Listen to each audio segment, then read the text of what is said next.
Di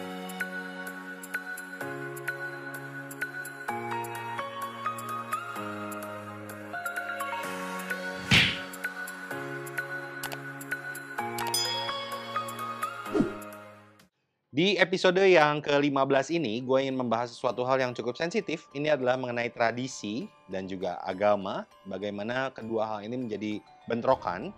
Karena tradisi yang digunakan adalah tradisi Timur. Sementara agama yang digunakan adalah ada agama Kristen atau Katolik yang biasanya ini adalah bawaan dari tradisi Barat. Dan ada bentrokan-bentrokan di dalamnya. Seperti apa aja bentrokannya? Tonton terus video ini. Dan kalau kamu belum subscribe, belum like, bukan komen, belum share, sekarang waktunya untuk memencet tombol subscribe. Kalau perlu nyalakan juga loncengnya supaya kamu tidak ketinggalan informasi-informasi terbaru mengenai Sangjit dan juga wedding.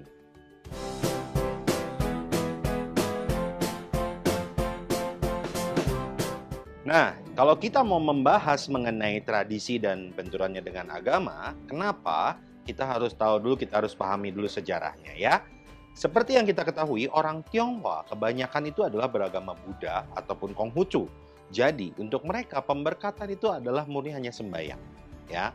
Namun, kalau kita tilik sejarahnya lebih lanjut, pemberkatan pernikahan secara agama Buddha itu baru ada itu sekitar mungkin 15 atau 20 tahun yang lalu, ya. Sebelum itu, umat Buddha dan umat Konghucu cukup dengan sembahyang biasa saja dan sudah langsung disahkan secara agama menjadi pasangan suami dan istri. Apalagi kalau kita berbicara tentang zaman dahulu banget. Berbicara tradisi tentunya adalah sesuatu hal yang dilakukan secara berulang dan dilakukan dalam jangka waktu yang panjang dan lama. Nah, kita perlu tahu seperti apa sih sebetulnya asal-muasalnya susunan acara wedding itu sehingga terjadi begitu banyak pergeseran hingga ke hari ini. Nah, kita lihat dulu slide yang sudah saya persiapkan di belakang saya ini. Sesuai dengan judulnya, susunan acara zaman dulu. Dan akan selalu dimulai dengan tentunya groom menjemput mempelai wanita atau bride. Ya. Dilanjutkan dengan temon atau penjemputan. Nah, temon ini di masa lalu, temon dilakukan di sebuah tempat di rumah, living room, ruang tengah, pendopo, yang mana bisa menampung banyak keluarga, banyak orang berkumpul dalam satu tempat, dan biasanya di tempat itu juga ada meja sembahyang atau altar, ya. Nah, pada saat temon inilah mereka akan melakukan sembahyang di altar tersebut. Setelah sembahyang selesai, akan dilanjutkan dengan penghormatan pada leluhur, biasanya juga berupa sembahyang. Dan akan ada penghormatan pada orang tua dan juga keluarga alias tepai. Oke? Nah, setelah itu akan ada perjamuan kecil yang mana pada saat perjamuan ini akan ada penyuapan ronde. Ya, penyuapan ronde atau penyuapan miswah, dan sebetulnya bukan ronde dan bukan miswah aslinya ya, nanti akan saya bahas di episode selanjutnya. Dan akan diteruskan dengan perjalanan pulang ke rumah groom dan akan ada sembahyang pula, pengulangan dari nomor 3, nomor 4, nomor 5, yaitu sembahyang penghormatan leluhur dan juga ada penghormatan pada orang tua. Kemudian pengantin perempuan akan dibawa masuk ke kamar pengantin, disuruh tunggu, disuruh istirahat di kamar pengantin, dan sang mempelai pria tetap melakukan perjamuan. Ada yang melakukan ritual seperti itu. Nah, yang ingin saya tekankan adalah ada poin nomor 4, penghormatan pada leluhur dan juga penghormatan pada orang tua dan keluarga, yang mana ini adalah sembahyang pada leluhur dan juga tepai. Ketika kedua mempelai sudah melakukan dua hal ini, maka dianggap dia sudah sah resmi sebagai suami dan istri. Oke? Sudah sah sebagai suami dan istri. Artinya, orang zaman dahulu melihat jam baik itu adalah jam untuk nomor 2 yang akan dilanjutkan nomor 3, nomor 4, dan nomor 5. Tapi yang paling penting esensinya adalah sembahyang. Yang mana pada saat sekarang diartikan adalah holy matrimony atau pemberkatan. Nah, banyak pemuka agama Buddha yang mengingatkan pada saya, tolong ingatkan pada klien-klien kamu bahwa apabila ada yang ingin melihat jam baik atau mencari jam baik, usahakanlah menggunakan jam baik itu untuk pemberkatan, bukan untuk masuk rumah ataupun temon. Nah, unik kan? Saya yakin teman-teman semua, terutama para WO ataupun calon pengantin yang banyak mencari jam baik, selalu mencari jam baik itu untuk masuk rumah. atau untuk temon? Sebetulnya harusnya untuk pemberkatan. Mampukah ini semua dirubah? Silahkan kami kembalikan pada Anda. Jangan kemana-mana, saya masih ada cerita tentang bentrokan-bentrokan lain antara tradisi dan juga agama.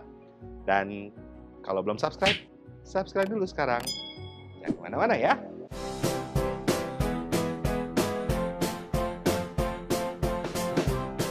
Nah, kalau tadi saya membahas mengenai bentrokan, mengenai jam baik yang seharusnya dilihat untuk pemberkatan, tapi malah dipakai untuk temon termasuk rumah. Tapi itu sekali lagi kembali pada Anda.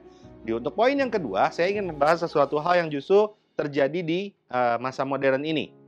Ya, apa itu? Sebelumnya kita lihat dulu rundown-nya, saya akan pindah ke sebelah sini. Ini adalah susunan acara yang tadi sudah kita lihat masa lalu.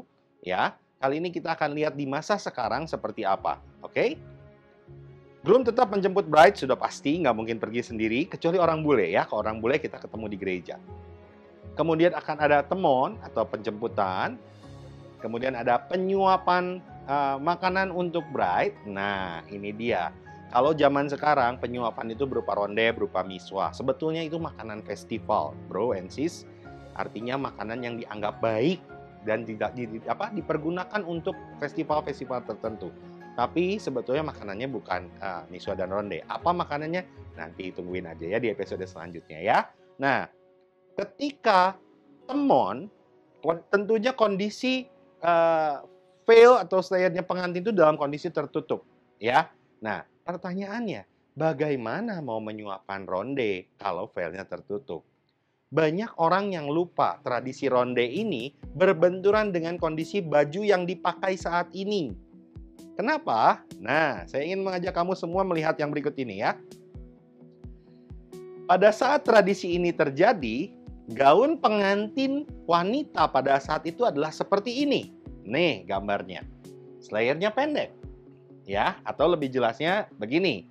Artinya kalau untuk disingkapkan sedikit dan disuapi, itu masih oke. Bahkan ada beberapa selayar itu hanya menutupi hidung saja. Mulutnya masih terlihat. Nah, sementara gaun di masa modern ini, bentuk veil yang dikenakan oleh mempelai wanita, bentuknya adalah seperti berikut ini. Nah, panjang sampai ke perut. Bagaimana mau menyuapkan ronde dengan kondisi veil tertutup? Akhirnya timbullah perdebatan, bolehkah veil dibuka 2 kali? Bolehkah veil jangan ditutup dulu? Dan berbagai cara yang akhirnya terjadi. Tapi ini adalah bentrokan karena baju yang dipakai adalah baju dari tradisi barat, sementara tradisi timur tetap digunakan untuk prosesi upacaranya. Nah, menarik bukan? Itu baru yang kedua. Masih ada, jangan kemana-mana. Setelah yang berikut ini, gue akan membahas lagi yang ketiga.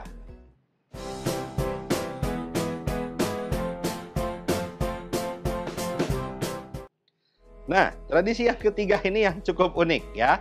Saya masih akan kembalikan lagi ke rundown yang tadi. Susunan acara zaman modern, jemputan, temon, perjamuan, yang tadi ya. Nah, nomor 4-nya hilang. Don't worry, memang sengaja saya hilangkan. Nomor 5, pemberkatan, artinya dengan adanya pemberkatan ini sudah sah secara agama. Lalu mereka pengantin akan menuju ke venue dan mereka akan mensahkan hubungan suami istri mereka di hadapan keluarga dengan tepai atau penghormatan pada orang tua dan keluarga. Kemudian akan dilanjutkan dengan resepsi. Nah, teman-teman, pernahkah teman-teman atau calon pengantin ataupun WO yang mendapatkan pesan gini titipan dari emak atau dari mama pengantin biasanya nih, dari popo juga. Dek, WO, jangan lupa ya, pengantin itu sebelum jam 2 harus masuk ke kamar pengantin. Pernahkah kalian mendapatkan pesan seperti ini?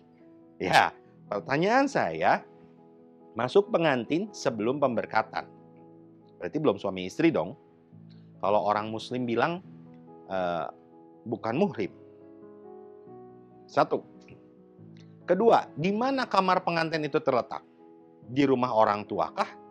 Kalau memang di rumah orang tua, berarti pengantinnya pulang dong.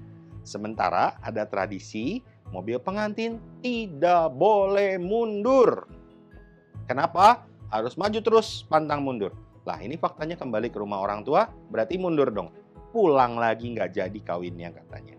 Nah, lain halnya kalau memang rumahnya adalah rumah baru.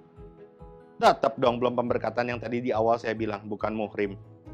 Ya, sebetulnya pulang ke rumah atau masuk ke kamar pengantin itu namanya juga masuk kamar pengantin. Harus sudah jadi pengantin. Sudah pemberkatan belum? Belum. Tidak boleh masuk kamar pengantin. Masuklah kamar pengantin setelah kalian melakukan pemberkatan dan sudah resmi sebagai suami dan istri. Menarik bukan? Itu tadi pembahasan mengenai tradisi dan juga agama, bagaimana bentrokan itu terjadi, bagaimana cara mengatasinya, kami kembalikan kepada Anda semuanya. Demikian tadi penjelasan mengenai Wedding and Sangji Tips episode yang ke-15 tentang tradisi dan juga agama yang berbenturan. Mudah-mudahan bermanfaat, mudah-mudahan memberikan pencerahan. Solusinya seperti apa? Saya cukup percaya WO dan juga keluarga masing-masing mempunyai cara ataupun solusi terbaik untuk mengatasi masalah-masalah yang timbul. Saya Jimmy Yu.